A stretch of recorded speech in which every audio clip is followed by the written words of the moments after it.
सरसकट कुणबी प्रमाणपत्र देण्याची ही काय महाराष्ट्र सरकारने मान्य केलेली नाही। भविष्यामध्ये असा कुठलाही निर्णय जो ओबीसींच्या विरोधामध्ये जाईल असं कुठलंही शासनाने तो होऊ नये याची काळजी घ्यावी। प्रमाणपत्र द्यावं आणि ओबीसीमध्ये घ्यावं, ह्या गोष्टीला आमचा पूर्ण विरोध आहे। ओबीसी नेता म्हणून माझी पूर्णपणे सरकारकडे की विनंती असेल की ओबीसींवर पण अन्याय होऊन देऊ नये। मराठ्यांच्या आंदोलनाच्या पेक्षा मोठं आंदोलन येणाऱ्या काळात करण्यासाठी आम्ही प्रयत्नशील राहणार।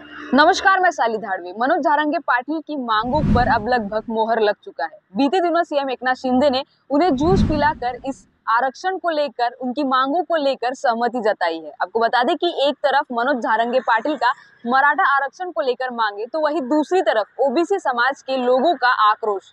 इसी के बीच हमने ओबीसी समाज के नेताओं से बातचीत की, फिर वो चाहे एकनाथ शिंदे के शिवसेना से हो या फिर बीजेपी से हो। आइए सुनते हैं उन्होंने क्या कुछ कहा है। महाराष्ट्राच्या मुख्यमंत्र्यांचं हे कामच आहे की जर कुठलाही समाज आपल्या आरक्षणाच्या मागणीकरता जर कुठली मागणी करत असेल आणि त्याकरता जर लाखोंचा जनसमुदाय जर हा मुंबईमध्ये आला असेल तर त्यांच्याकडे त्यांना सामोरं जाऊन त्यांचं ऐकून घेणं हे महाराष्ट्राच्या मुख्यमंत्र्यांचं कर्तव्य त्यांनी पार पाडलं। त्याकरता महाराष्ट्राच्या मुख्यमंत्र्यांचं आपलं अभिनंदन करावं लागेल, कारण कायदा सुव्यवस्था राखणं आणि अशी कुठलीही परिस्थिती निर्माण न होणं महाराष्ट्रामध्ये जेणेकरून ते निर्माण होईल हे आपल्या मुख्यमंत्र्यांचे कर्तव्य असतं। त्यात त्यांनी कर्तव्य पार पाडले।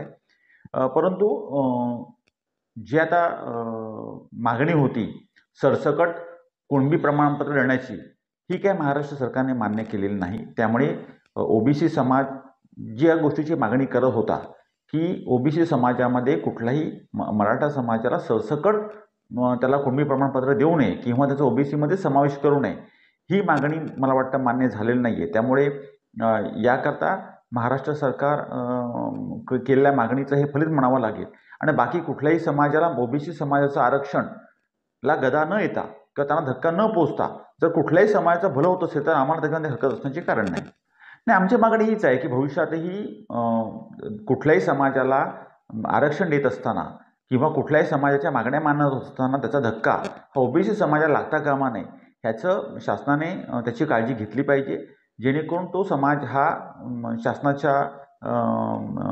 शासनाशी दुखी होणार नाही, शासनाच्या सोबत राहील। आणि जे काल घडलं आहे की जे काही कुणबी नोंदी सापडलेल्या आहेत आणि ज्या आधारावर त्यांना कुणबी प्रमाणपत्र देण्याचा विषय आहे ह्या भूमिकेच्या विरोधात आम्हाला जाण्याचं कारण नाही। परंतु भविष्यामध्ये असं कुठलाही निर्णय जो ओबीसींच्या विरोधामध्ये जाईल असं कुठलंही शासनाने तो होऊ नये याची काळजी घ्यावी ही आमची या निमित्ताने मागणी आहे। असं वाटत नाही, कारण कसं आहे की जे ओबीसी समाज हा 60% महाराष्ट्रामध्ये आहे आणि ओबीसी समाजाचं मत मिळू नये असं कोणालाही वाटणार नाही। आणि मराठा समाज, जसं आम्ही याआधीही म्हटलं आहे की मराठा समाजाला त्यांचा न्याय हक्क मिळण्याकरता त्यांना जे वाटेल त्याने करण्याचा अधिकार आहे। परंतु ओबीसी समाज ज्याला घटनेने संरक्षित केलेलं आहे, ज्याला घटनेने आरक्षण दिलेलं आहे आणि राज्य मागासवर्गीय आयोगाच्या माध्यमातून ओबीसी समाजाला ज्या आतापर्यंत आरक्षण मिळालेलं आहे ते हटवण्याचा अधिकार कोणालाही नाही। मला वाटत नाही कुठलंही सरकार हे ह्या बाबतीमध्ये पुढाकार घेईल, कारण हे प्रत्येक माणसाला आरक्षण देत असताना किंवा त्यांची मागणी मान्य होत असताना दुसरा समाजावर अन्याय केला तोही समाज बिथरू शकतो, हे प्रत्येकाचं वास्तव मान्य आहे। त्यामुळे मला आशा आहे की असं कुठलाही निर्णय शासन घेणार नाही की ज्या माध्यमातून ओबीसीवर अन्याय होईल आणि एका कुठल्या समाजाला फायदा होईल। मराठा समाजाचं संवर्धन जरूर करावं, परंतु ओबीसी समाजाच्या आरक्षणाला धक्का न लावता। भारतीय जनता पार्टी आणि शिवसेनेने जसा शब्द दिलेला त्याप्रमाणे मराठ्यांना आरक्षण मिळालेलं आहे, कोर्टामध्ये टिकेल असं आरक्षण मिळालेलं आहे। परंतु एक कुणबी नेता म्हणून, एक ओबीसी नेता म्हणून माझी पूर्णपणे सरकारकडे की विनंती असेल की ओबीसींवर पण अन्याय होऊन देऊ नका। आमचे नेते म्हणतायत की ओबीसींवर अन्याय होणार नाही, परंतु त्यांची पण आपण दखल, आपण लक्ष हे त्यावर आमचं असेल। आम्ही ओबीसींचे नेते म्हणून या इकडे पालघरमध्ये आहोत, त्यामुळे ओबीसींवर कुठलाही अन्याय होणार नाही याची आपण सरकार दरबारी जास्तीत जास्त त्याची आपण दखल घेऊ। त्यांचं आमचं जे काही मागणं त्यांच्याकडे सांगू एवढीच आम्ही प्रतिक्रिया देतो त्या संदर्भात। ॲक्च्युली बघा, प्रत्येक समाजाला आरक्षण मागण्याचा पूर्ण अधिकार आहे, परंतु आम्ही एकंदरीत बघतोय जरांगे पाटलांनी जी मराठ्यांसाठी मागणी केली होती आरक्षणाची, ती आम्ही एवढे दिवस त्या गोष्टीला विरोध केला नाही आहे। परंतु ते सरसकट मराठ्यांना जे आरक्षण त्यांनी जे मागितलं आणि ते पण कुणबी समाज म्हणून त्यांना ते प्रमाणपत्र द्यावं आणि ओबीसीमध्ये घ्यावं, ह्या गोष्टीला आमचा पूर्ण विरोध आहे. खरं तर आज महाराष्ट्राचा विचार करायला गेला तर 380च्या प्लस जाती महाराष्ट्रामध्ये ओबीसीमध्ये आहेत.